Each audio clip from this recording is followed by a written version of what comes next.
For more stock news updates, remember to press the like button and subscribe. With that being said, let's get straight into the video. The stock market opened in the red as technology shares faced immediate pressure driven by recent announcements from NVDA and Advanced Micro Devices regarding the heavy toll new tariffs are expected to take on their business. These trade-related expenses sent shockwaves through the broader technology sector, amplifying investor caution. As the day progressed, investor sentiment deteriorated further after Federal Reserve Chairman Jerome Powell addressed the Economic Club of Chicago. Powell expressed concern that the new tariffs are creating a complex and difficult environment for the central bank as it attempts to strike a balance between full employment and stable inflation. His comments added to the market's unease and reinforced fears that policy uncertainty could weigh on both monetary strategy and economic momentum. Meanwhile, a lesser-known report from the United States Treasury Department could offer additional clues as to why U.S. government bonds have been under pressure recently. There is increasing speculation that foreign buyers may be pulling back from U.S. debt markets. This report, typically overlooked by most investors, may take on new significance. In response to growing uncertainty, gold prices continued their upward climb, setting a new all-time high as investors sought safer assets. This surge in gold has been propelled by renewed concerns over the deepening trade conflict between the United States and China. And at the heart of that conflict now lie artificial intelligence stocks, which are increasingly becoming collateral damage in this broader economic standoff. The latest blow in this trade battle came as President Trump unveiled new restrictions aimed at denying China access to high-end artificial intelligence hardware. The new export rules specifically target NVIDIA's H20 chip and Advanced Micro Devices MI308 chip, components that the White House argues could potentially aid China in developing supercomputing capabilities. NVIDIA revealed that the new restrictions would result in a massive financial loss of $5.5 billion, due primarily to inventory and sales that had already been arranged under earlier trade frameworks. Ironically, the H20 chip had been developed with the explicit intention of complying with previous export rules, which adds another layer of complexity to the company's current situation. Advanced Micro Devices is also feeling the pain, forecasting a substantial write-down of $800 million due to the export ban. Unfortunately, that was not the only piece of troubling news for the broader semiconductor industry. Dutch-based semiconductor company ASML, widely viewed as an industry barometer,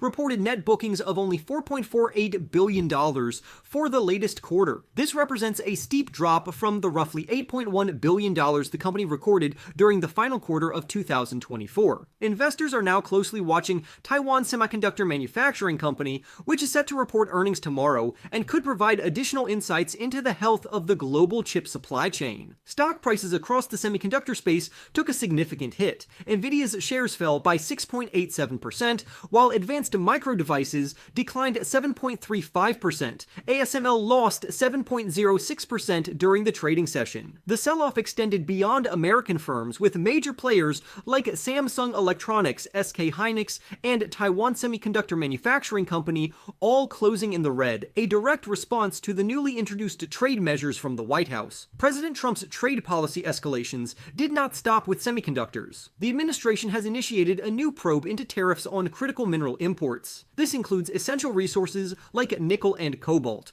which are vital components in the production of advanced technologies. There is also speculation that new tariffs may soon target pharmaceutical imports and additional semiconductor components, further expanding the scope of this trade conflict. Artificial intelligence-related companies have been instrumental in powering the equity market's gains throughout 2023 and 2024. However, even before this latest round of geopolitical uncertainty, analysts were expressing concern over whether these firms could maintain their extraordinary pace of growth. With trade tensions now rising sharply, those concerns have become even more pressing. Morningstar equity analyst Brian Colello weighed in on the situation, writing that tariffs and geopolitical volatility are a pressing concern not just in the near term, but over the long run as well. He emphasized that the trajectory of artificial intelligence is difficult to predict, and the evolving global landscape only adds further uncertainty. As part of his analysis, Colello downgraded his fair value estimate for NVIDIA from $130 to $125.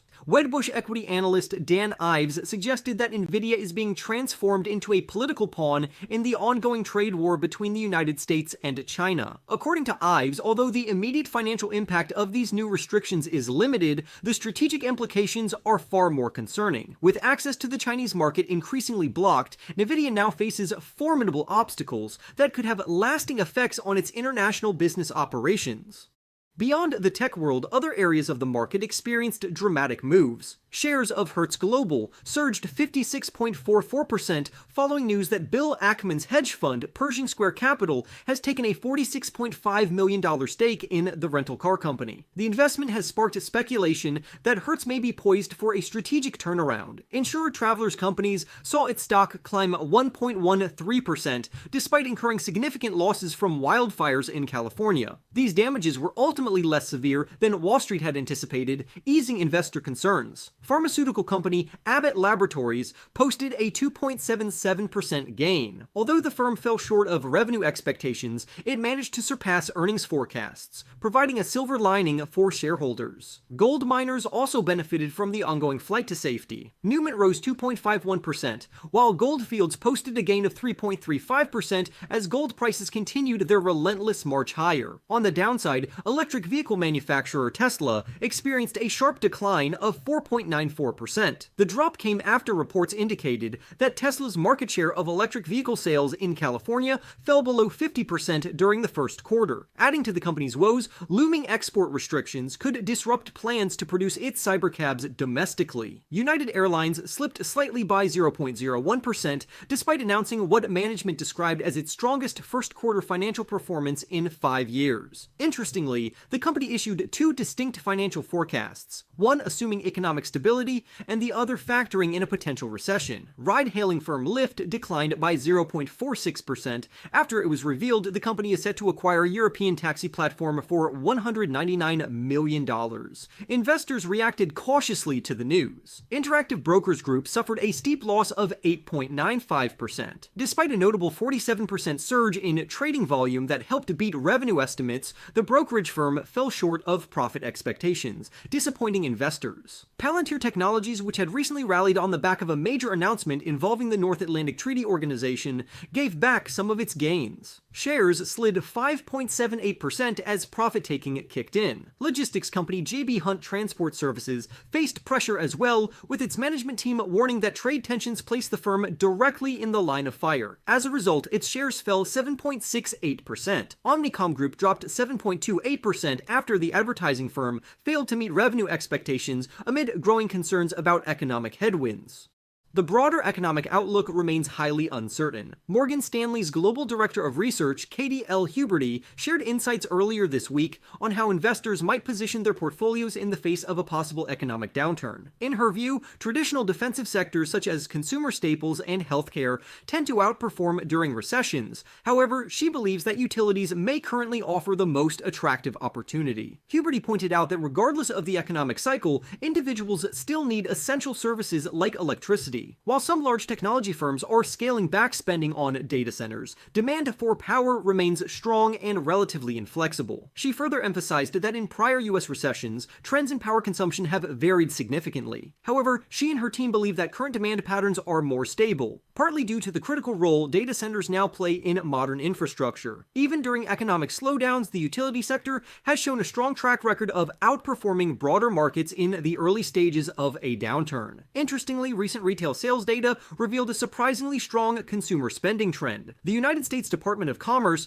announced that retail sales rose 1.4% last month. That represents a sharp increase compared to February's modest rise of 0.2% and marks the most significant monthly gain since January 2023. Automotive-related spending was a major contributor, with sales of vehicles and auto parts jumping 5.3% month over month. However, when excluding auto sales, retail sales were up a more modest 0.5%. Sales at home improvement retailers also rose, climbing 3.3% from February to March. Despite the apparent uptick in consumer activity, analysts caution against interpreting this data as a sign of economic strength. Rather, the surge appears to be driven by consumer anxiety that upcoming tariffs could raise the prices of numerous goods, prompting many to make purchases earlier than they normally would. Comerica Bank's chief economist Bill Adams commented that Americans are panic buying major items such as cars, appliances, and electronics amid declining consumer confidence. He warned that this burst in demand may not last long,